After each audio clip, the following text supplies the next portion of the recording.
സ്വാഗതം. സയന ടാരോ കാർഡിലേക്ക് ഹാർദവമായ സ്വാഗതം. ഉറങ്ങുന്നതിന് മുമ്പ് ഏഞ്ചൽസിനോട് 3 ചോദ്യം ചോദിച്ചാലോ? ഏഞ്ചൽ ആൻസേഴ്സ് എന്ന് പറയുന്ന കാർഡാണ്. അപ്പോൾ 3 ചോദ്യങ്ങൾ താങ്കൾ ചോദിച്ചുകൊള്ളുക.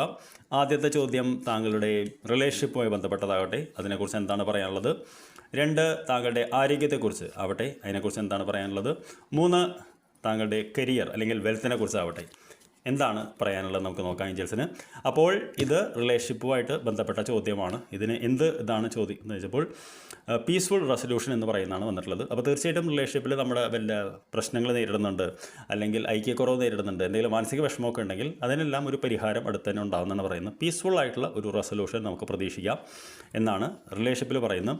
ഇനി രണ്ടാമത്തത് ആരോഗ്യവുമായിട്ട് ബന്ധപ്പെട്ട ഒരു ചോദ്യമാണ്. അതിൻ്റെ ഉത്തരം എന്താണ് നമുക്ക് നോക്കാം. ബി അസേർട്ടീവ് എന്നാണ് പറയുന്നത്. അപ്പോൾ തീർച്ചയായിട്ടും ആരോഗ്യപരമായിട്ട് വളരെ അസേർട്ടീവായി നിൽക്കുക, സ്ട്രോങ് ആയി നിൽക്കുക. ക്ഷീണത്തിൻ്റെയും അതിൻ്റെ ഒന്നും ആവശ്യമില്ല. അതെല്ലാം മനസ്സിൻ്റെ ഉള്ളിലുള്ള തോന്നലുകളാണ്. നമ്മൾ ശക്തനാണ് എന്നാണ് ഏഞ്ചൽസ് പറയുന്നത്. ഇനി മൂന്നാമത്തത് കരിയർ ആൻഡ് വെൽത്തുമായിട്ട് ബന്ധപ്പെട്ട ഒരു ചോദ്യം ചോദിക്കുക. നിങ്ങൾക്ക് വേണമെങ്കിൽ വീഡിയോ ഇടയ്ക്ക് പോസ് ചെയ്യാം കേട്ടോ. ചോദ്യം ചോദിച്ചിട്ട് ഇതാണ് ഉത്തരം ഏഞ്ചൽസ് പറയുന്നത്. കോംപ്രമൈസ് എന്ന് പറയുന്ന കാർഡാണ്. അപ്പോൾ നമ്മൾ കരിയറിൽ എന്തെങ്കിലും പ്രശ്നങ്ങൾ ആരുമായിട്ടൊക്കെ നേരിടുന്നുണ്ടെങ്കിൽ ഒരു വഴക്കിന് പോകാതിരിക്കുന്നതാണ് നല്ലത്.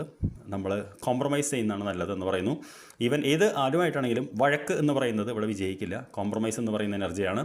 അപ്പോൾ ഈ 3 സന്ദേശങ്ങളാണ് ഉറങ്ങുന്നതിന് മുമ്പ് താങ്കൾക്ക് ഇന്ന് ഏഞ്ചൽസ് നൽകുന്നത്. I wish you good night. നമുക്ക് നാളെ രാവിലെ കാണാം. Thank you very much.